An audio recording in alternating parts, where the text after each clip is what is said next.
Welcome to the Unqualified but Called podcast, where we're pushing negative comments to voicemail but picking up first screen for God. Hey y'all, hey, welcome back to the Unqualified but Called podcast, where I'm your host, Arteria. This is a Christian podcast, so of course, I'm a firm believer in Jesus Christ. I'm 22 years old, about to be 23 in a couple of more days. I also have a son who happens to be 3 years old. So to those of you that are new here, that was a small bio of myself.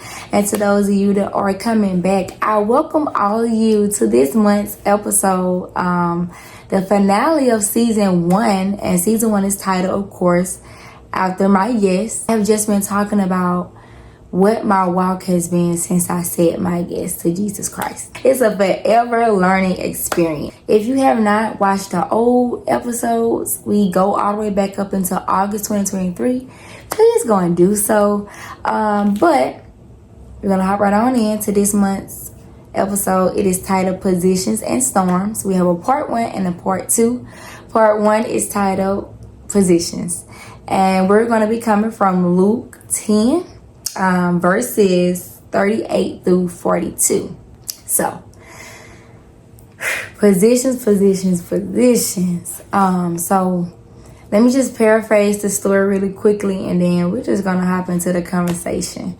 So here we have two sisters, Mary and Martha. Jesus and his disciples came to basically stay at their home for a period of time. And if you guys know Lazarus, if you don't, that's totally fine.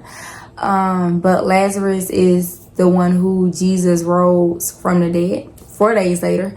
But these are Lazarus' sisters. So here Jesus and his disciples, they come in their home, and I think a lot of us were like Martha before we said our yes. Sometimes after we say our yes, we are just so busy with what is going on and what needs to be done in our world, or in our parents' world, or if we have kids' world, or schooling, or just with everyday life. We're just so busy with preparing that it's all on us. Like, if we get our heart broken before we said our yes, when we get our heart broken, we feel like we are the ones who have to fix our own heart. Like, if we're crying, we're just gonna cry ourselves to sleep. Like, all the worries in the world, we feel like we have to take it all on when it comes to us and those that we care about and those that we love, right? That's how I was. But after I said my yes, Holy Spirit showed me that I needed to be like Mary. Like, I needed to be at Jesus' feet, listening to him, like knowing what his voice sounds like, hearing his instructions, hearing his directions, hearing his stories, hearing how he loves me, and how, he died on the cross and rose 3 days later for me, for you. Like, just making it personal. And it took me some time to get like Mary, okay? I think that was so hard. It was like, if I'm being honest, like that, it was hard. One of the things that helped me, though, I made a prayer closet or a war room, either or.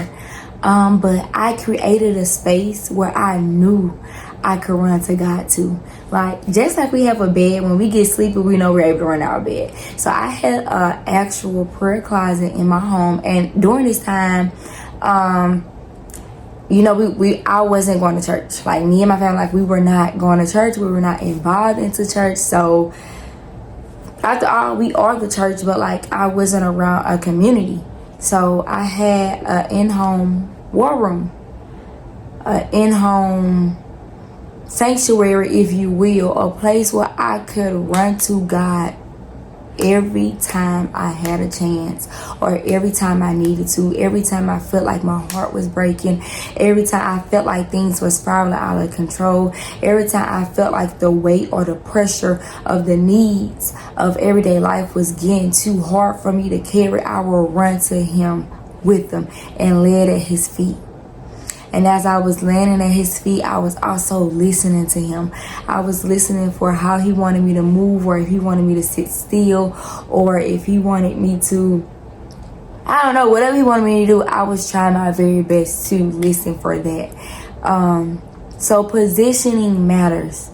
Like, after we say our yes, it's important to understand that we don't have to do it alone anymore. Like, he was already always there, but now that you said your yes, it's more so like you're acknowledging that I have someone who I'm able to cry to and he'll catch every tear. I have someone where I'm able to give my problems to, and he not only gonna listen to me, but he's gonna do something about it. I have someone where I'm able to say, God, I am weak in this area, and he tells me, well, great, because I'm strong in that area. Great, because in your weaknesses, there my strength is made perfect. So your positioning matters. And it matters for every area of your life. I know one of the things that I need to do is I need to sit down with Holy Spirit. And this is just me being transparent and open. But I need to sit down with Holy Spirit and discuss all the things that I am worrying about, or all the things that tend to weigh me down. And I need to see, is Jesus at the center of that? Like, have I been at Jesus' feet about that? And truth be told, I haven't, because if I had been, and I'm talking about recently, if I had been, I wouldn't be worrying about it. Because where he is, there is peace also.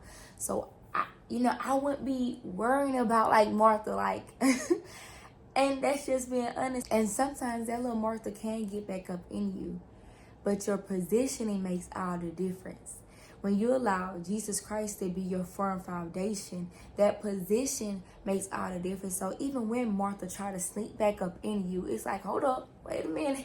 You said I could cast all of my cares upon you. You said that your burden is light and your yoke is easy. Or maybe it's backwards, y'all. I'm going to put it on the screen.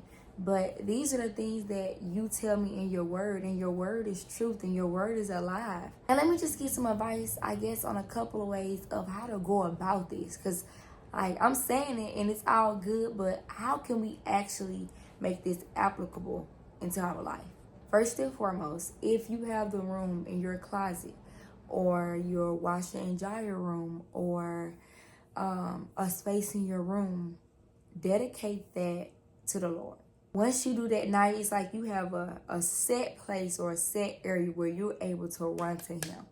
Like, he knows that's y'all. That's y'all spot. Another thing that I would say, pay attention to yourself. Pay attention to when you begin to worry. Pay attention to, or try to start taking account for where you begin to worry. Like, I know when I begin to worry, I start biting my nails. So when I'm biting my nails, like, I don't even want to show y'all my nails because they are embarrassing. Okay. But when I'm worrying, I start to bite my nails. So I began to catch that, and I'm like, okay, you know what? While I'm worrying, I can get this to the Lord. I don't have to fight this battle on my own. I don't have to try to fix every nook and cranny by myself. I don't have to do that. It's not called for me to do that. So take account for the ways that you worry. Whether that's putting on your hair, or twirling your hair, or going shopping, or eating, or whatever the case may be for you, take account of that and write that down. Write that down and take that and sit before the Lord with it. Like, if you're serious about your walk, and you're serious about your yes, and you're serious about your positioning, one of the things that you will need to do is start taking account for yourself and what's going on with you and your body's mechanisms.